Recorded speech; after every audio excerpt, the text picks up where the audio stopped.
Aaron Rhodes, executive producer at Wonderview, I'm Tywen Kelly, evangelist at Pixvana. and we're here drinking a little bit of coffee, Yes. talking about VR cameras. So thanks for joining. Why don't I start? Today we have the two Kandao Obsidian options. Aaron has the Kandao Obsidian R, which stands for resolution. There it is, pretty tiny. And I have the Kandao Obsidian S, which I believe stands for speed. Yep. On top of it, I have a Zoom H2N, which we'll get to later, but that's just sitting there right now. Yeah. Both really solid cameras. Yeah. Oh yeah. Higher frame rate acquisition with the S, which is nice. Yep. Higher resolution, my preference, it shoots up to 8K by 8K stereoscopic, which is pretty solid. What's the highest resolution that the S goes? So this goes to 6K at 50 frames a second. But in terms of speed, it goes up to 120 frames a second, but only at 4K. Right. So you sacrifice resolution for frame rate, Yeah. which is a fair trade depending on what you're shooting. If you're shooting sports and stuff like that, you for sure want this. Yeah. We've done some comparisons. We actually did shoot a couple of high-speed tests for a client about a month ago in and around Seattle. And I have to say I was not that impressed with the image quality when you shot higher frame rate. I felt that trade-off, similar for me for stereoscopic versus mono, in terms of that resolution trade-off. Yeah. I would rather see higher resolution than higher Right. frame rate.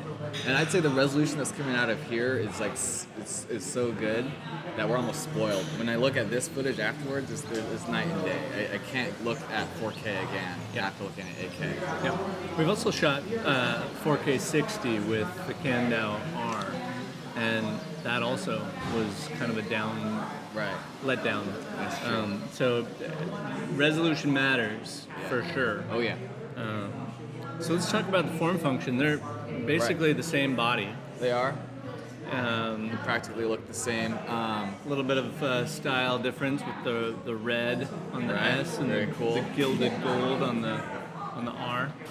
I'd say a lot of the magic happens in the bottom. There's actually quite a few useful ports besides the Ethernet, which is pretty standard on a lot of 360 cameras now. That's how you get to your app and how you control the exposure and white balance and stuff like that. Right. This also has a DC 12 volt power in, so if you want more than just the Canon LPE6 batteries that typically power this camera, which for the most part do the job because it's better to have fewer wires Right. coming out of your rig, and LPE6 is just so ubiquitous that we all have them lying around. Yeah, I have to say I disagree. I think that having these Canon batteries for a backup, for when you're hot swapping your larger V-Lock batteries Yeah. down below, coming through the power port, that's kind of, for me, that's the better way. I see, yeah. Just because I think we can shoot maybe for 40 minutes, maybe a little less on two Yeah, a cameras. little less. And I think you can shoot for 4 or 5 hours with the V-Lock fully Yeah. charged. Yeah, So it's that's just true. a peace of mind. We also found, I don't think we have it here today, but found that the R at least gets pretty hot. Yes. And so we ended up investing in the fan that can insert into here, taking the place of one of the Canon batteries inside. And that seemed to make a world of difference. We had some overheating issues. Don't know whether it was specifically the heating issues that caused some card failures. Yeah. But we didn't want to take any chances on our last Comic-Con shoot. So we got the fan, integrated it in, and man, did this thing perform. Yeah. I think it's one of our best Comic-Con episodes to date in terms of resolution, clarity. It looks great. So really happy with it. Yeah. We'll share out a link somewhere here Yeah. that you can take a look at that. And I guess while we're on the topic of different mounts you can have on the top of the camera, why don't we look over to this cold shoe mount, which is pretty basic, but Kandao also offers this little adapter made specifically for the H2N, which fits perfectly. And then in the stitcher, it doesn't actually show up at all. This is in the It's stitching shadow. hidden in the zenith there. Right. And one of the benefits of actually this H2N is that it comes with this little sync cord. Oh, actually, can I get the sync cord? Sure. It does come with this little bubble level. But this sync remote can plug straight into the H2N and then into the bottom of the Kandao. And as soon as you start recording on the Kandao, it immediately starts recording on the H2N. So it's very easy to sync up the audio in post just with the clap sync if you have Great. it. Yeah, it's solid. Yeah, and Plus, it's super like reasonable. it's ready for ambisonic capture. Yeah, in and around. So it's a nice Yeah, addition. it comes out as 4-channel, which is first order ambisonic, so it's just ready to go right out of the box. It's amazing. I'm a big fan. And does that embed it into the media that you're recording on the Kandao, or is it separately recorded here? It's still separately recorded. Got So it. this is just the sync mode. No data is going through except an analog signal that starts and stops. Got it. It's good enough. Yeah, good enough. What else? So 6 micro SD cards per Yeah. camera, which is great. Whereas the Insta360 V1 had one SD card to record all 6 cameras. This has 6 separate cards, which is great. Maximizes resolution, doesn't compress as much, so it's spitting out full data to each card. So that's really great. Yeah. The app interface is nice. You can see all 6 cameras at once at a 6-up view, which is cool, as well as a fisheye view and a full lat-long view, so you can really see how things are being collaged together. Right. A little bit of a burden to attach a TP link to kind of create a Wi-Fi network. That's what you need to do in order to see the image. Otherwise, it's just Bluetooth to control camera settings blindly.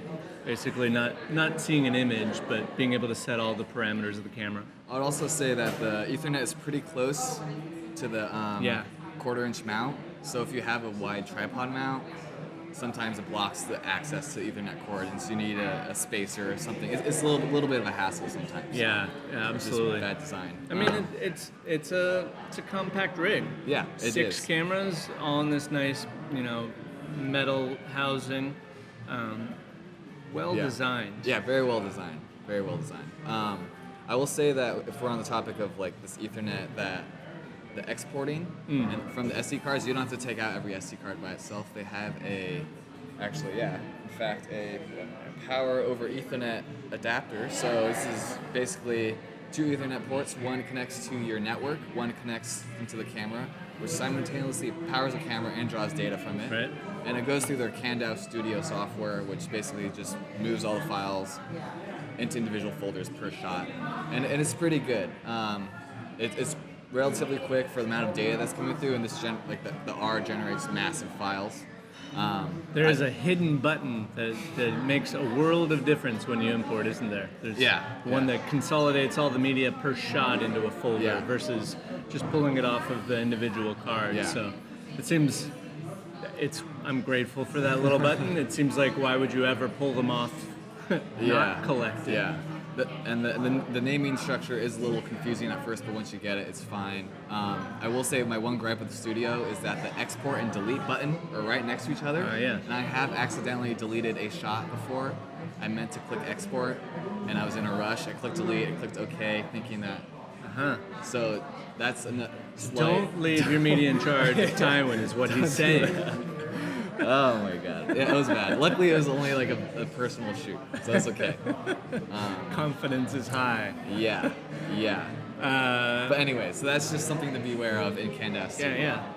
I will also say, as we wrap up this review, I think what's nice about the Kandao R is you can shoot it monoscopic and decide to stitch it in stereo in post. There's no settings to record differently.